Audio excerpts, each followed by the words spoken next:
These were shape gods, symmetry gods. They stand above everyone else. They're actually multi-generational gods because before and since, it's rare to see people of that kind of shape genetics. What was it that kept all of those guys from ever winning the Mr. Olympia? The answer is Dorian Yates.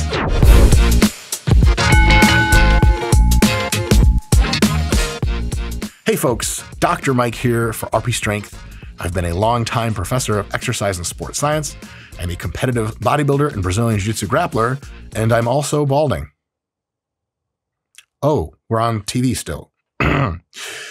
Dorian Yates, one of the greatest Olympians of all time. 6 times people showed up to the Mr. Olympia contest with hopes and dreams and desires and prayers and wishes and expectations of winning. And 6 times they were all denied by the one man they called the Shadow. Do you like terrible, barely articulated impressions of a universal but non-existent British accent?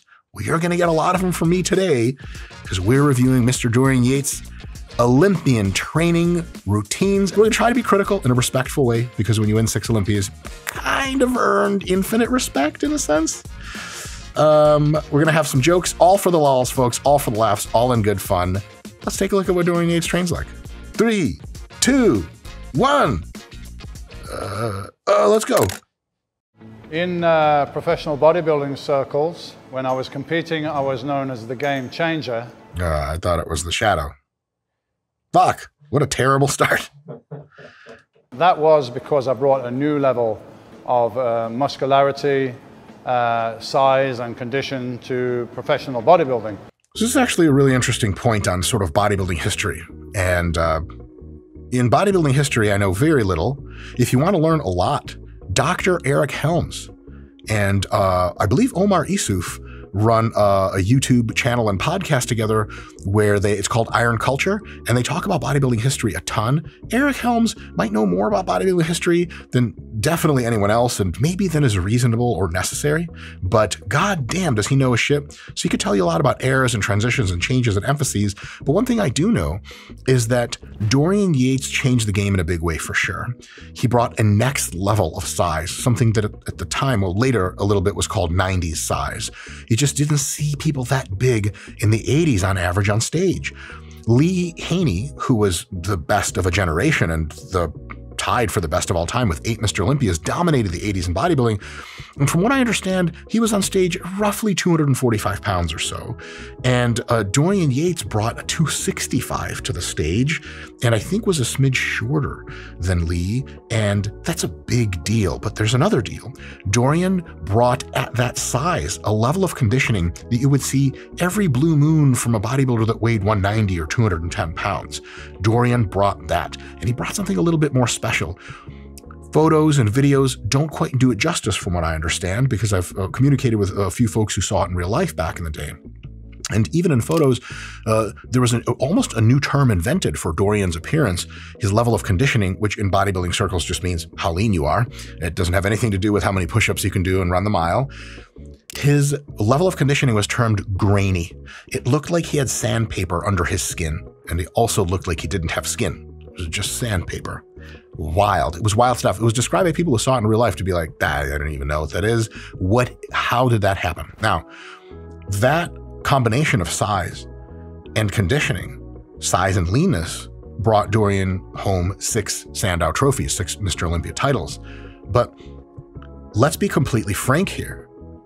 Dorian Yates never had good proportions, quote unquote. Now, compared to regular human, unbelievable proportions, a god among men. But among the genetically gifted elite of the IFBB professional league at the time, and before and since, Dorian didn't exactly have standout structure. His waist wasn't super narrow, his muscles weren't super bubbly, and Dorian Yates' victories in that sense are a little bit special, because if you look at someone like Phil Heath, all due mega respect, one of the all-time greats, his size was ridiculous. His conditioning was next level, but his shape and structure were like, well, his nickname is the gift from God. So you can look at Phil and go, I mean, yeah, But you look at Dorian, maybe off season, and it's not standing next to anyone. He's a big dude, but look, it doesn't have like such a crazy shape. There were guys in the early 90s. Let's see if I can get a couple off the top of my head. Kevin Levrone, Sean Ray, Flex Wheeler, in a sense, Paul Dillette, Chris Cormier, I don't know how he says. And list goes on. These were shape gods, symmetry gods. They stand above everyone else. They're actually multi-generational gods because before and since, it's rare to see people of that kind of shape genetics. And what was it that kept all of those guys from ever winning the Mr. Olympia? The answer is Dorian Yates never had amazing structure, but what he had was an unbelievable amount of muscle with the kind of conditioning that when he was on stage against the best in the world, there was Dorian and there's kind of everybody else. In a certain sense, that happened a bunch. That's a magical, magical thing. Why am I making a big point of this? Because when you got all the tools and you win everything, people, yeah, it makes sense. But Dorian didn't have all the tools, but he made up for not having all the tools, all of the genetic structure with, well, I'm pretty sure he out-trained everyone in a sense, and his dedication was super well known. He's that magical, very rare thing in sports, which almost never happens in sports, where grit and dedication and commitment and unfaltering loyalty to the craft, in some small sense, overcome some genetic disadvantages. And that's awesome. And I think why, in some sense, Dorian lives as kind of a spirit animal in all of our heads. So in any case, this is all real deal. And I did that by training average 45 minutes, 4 times a week, where many of my competitors were training 2 or 3 hours a day, around 6 days a week.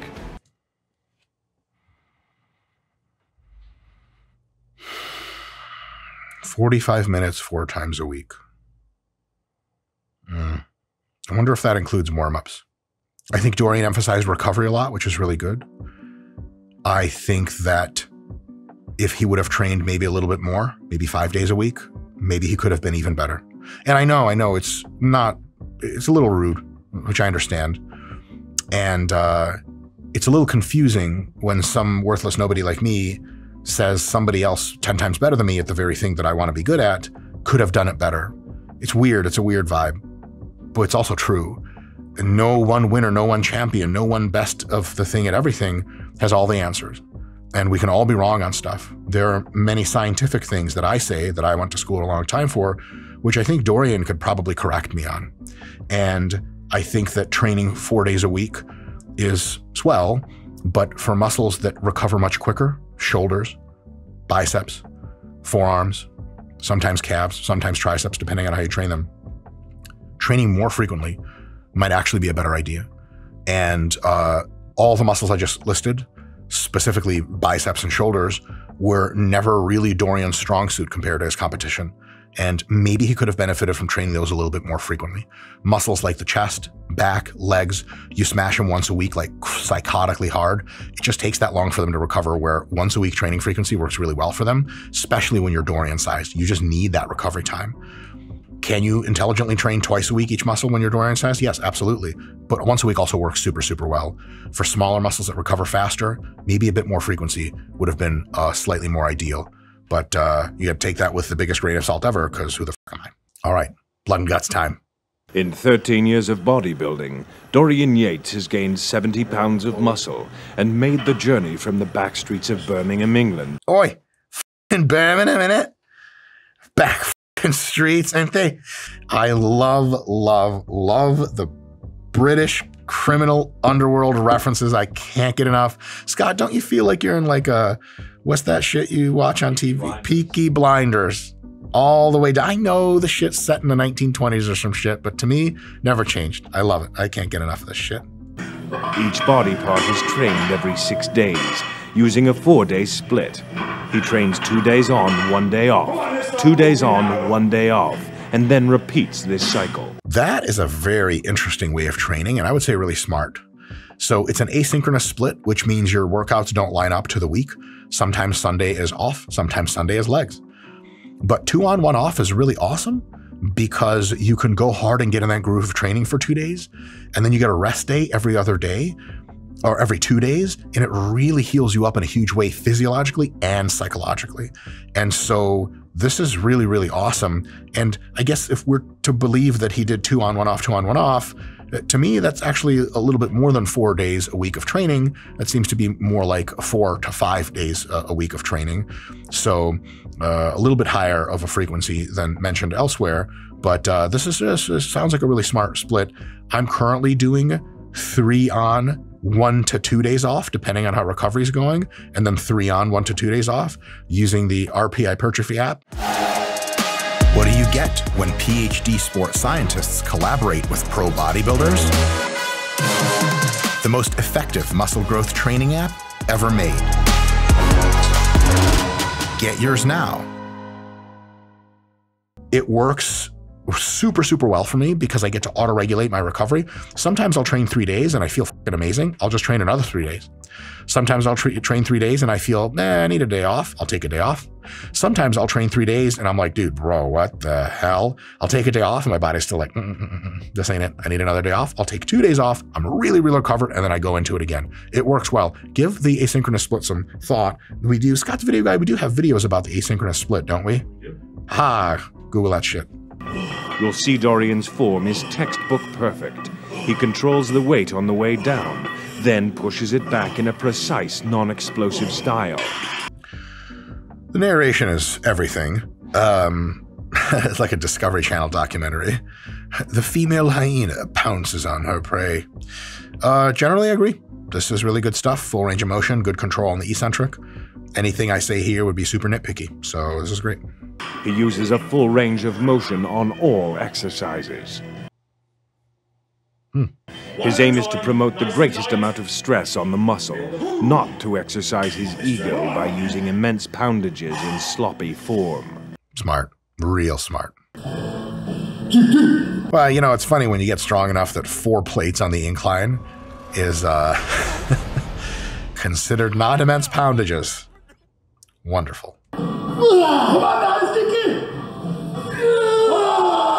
Finish it.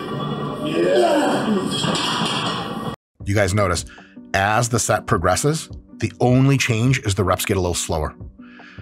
There's no technique change. There's no ego bullshit. There's no heaving. There's no hoeing. Well, unfortunately, there's no hoeing. All right.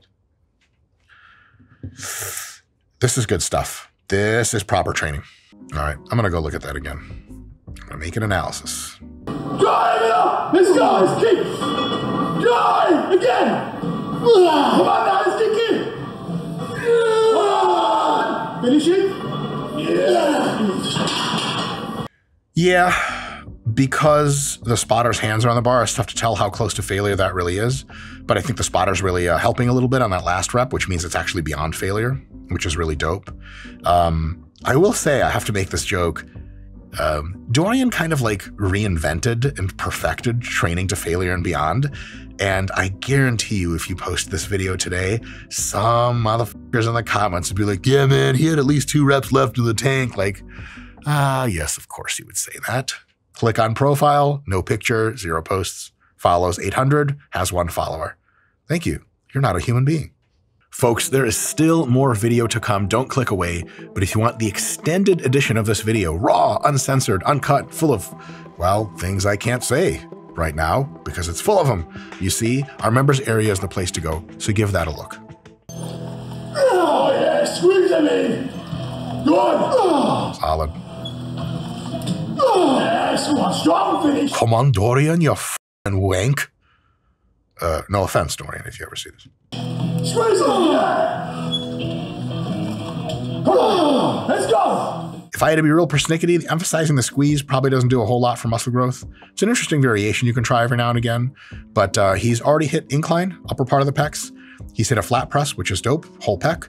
And now he's doing a decline fly, which generally is good. He's using a really big full range of motion, big stretch at the top, which is really awesome. Bring in. Not you.